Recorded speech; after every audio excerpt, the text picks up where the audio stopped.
Assalamualaikum warahmatullahi wabarakatuh. Perkenalkan, nama saya Pawa Zabarukini dari kelompok A3 dengan NIM 211304032. Baiklah, saya di sini akan menjelaskan kembali materi yang telah saya rangkum sebelumnya, yaitu tentang pemeriksaan nafsah dari sampel urin dan darah.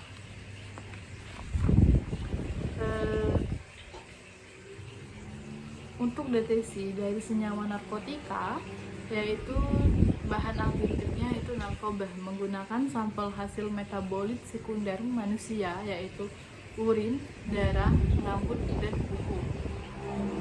Narkoba yaitu merupakan singkatan dari narkotika. Untuk penyalahgunaan narkotika merupakan salah satu masalah pemerintah yang perlu mendapatkan perhatian serius dari semua pihak.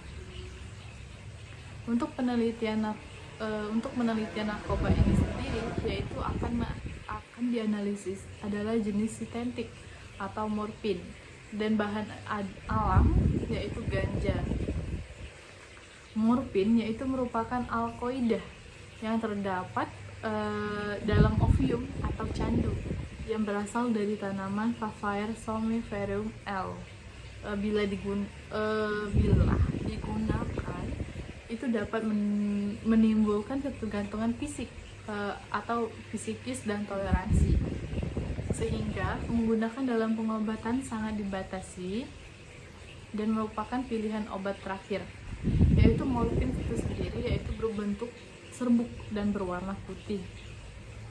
Digunakan dalam pengobatan, yaitu untuk menghilangkan rasa nyeri yang sangat amat dalam penderita kanker.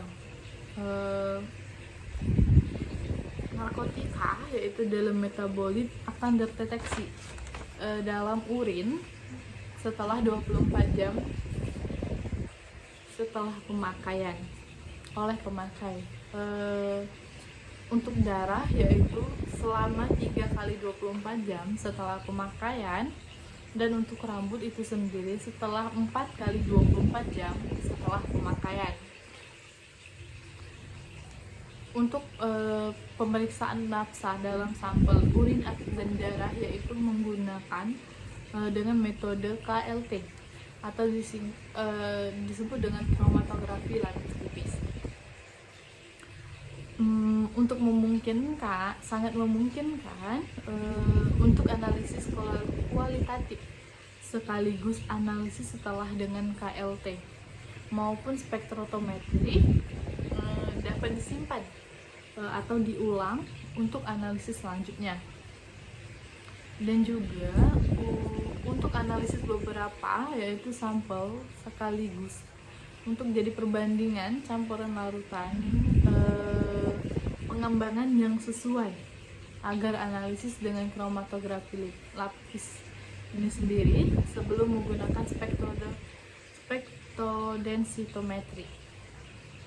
Untuk bahan-bahan yang digunakan untuk pemeriksaan nafsah dalam sampel darah ataupun urin ini yang pertama itu diazepam, lalu tramadol, etil, amonium sulfat, amonia, kloroform, isopropanol, metanol. Untuk amonium sulfat itu adalah garam anorganik yang memiliki beberapa kegunaan sebagai pupuk pengaya hara tanah atau bahan tambahan makanan yang mengandung 2% unsur nitrogen dan 24% unsur beladang untuk 24% unsur belereng. Amonia yaitu amonia digunakan sebagai gas pendingin untuk memurnikan air. Untuk etil asetat yaitu berfungsi sebagai bahan adiktif untuk meningkatkan bilangan oktan. Untuk privasi sampel yaitu 2 mili sampel urin ditambahkan dengan 0,2 gram nafsa dan didiamkan selama 3 menit Lalu tambahkan 1 gram amonia sulfat dan dibasahkan dengan amonia hingga menjadi pH yaitu 9. Lalu diekstraksikan dengan 5 ml selama 15 menit, sentrifusi selama 5 menit, ambil 4 ml fase organik dan diuapkan sampai kering, kurang lebih itu 15 menit. Lalu dilarutkan dalam 100 mikroliter yaitu metanol.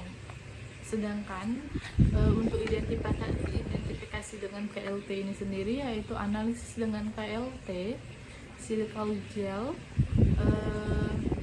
IF 254 dengan panjang 10 cm dengan jarak rambat 12-15 cm. Lalu patokan sampel pada plat KLT dengan menggunakan pipa kapiler. Elusikan plat KLT dengan memasukkan dalam chamber yang sudah berisi eluen atau sebagai fase geraknya, kurang lebih 0,5 sampai 1 cm. Lalu tutup chamber, berikan eluen merambat hingga tanda batas pada KLT. Setelah selesai, plat KLT dikeluarkan dari chamber, kemudian dikeringkan, lalu disinari dengan UV dan dicatat hasilnya dengan caranya menghitung nilai RF, yaitu jarak yang ditempuh oleh sampel dibagi dengan jarak yang ditempuh oleh pelarut.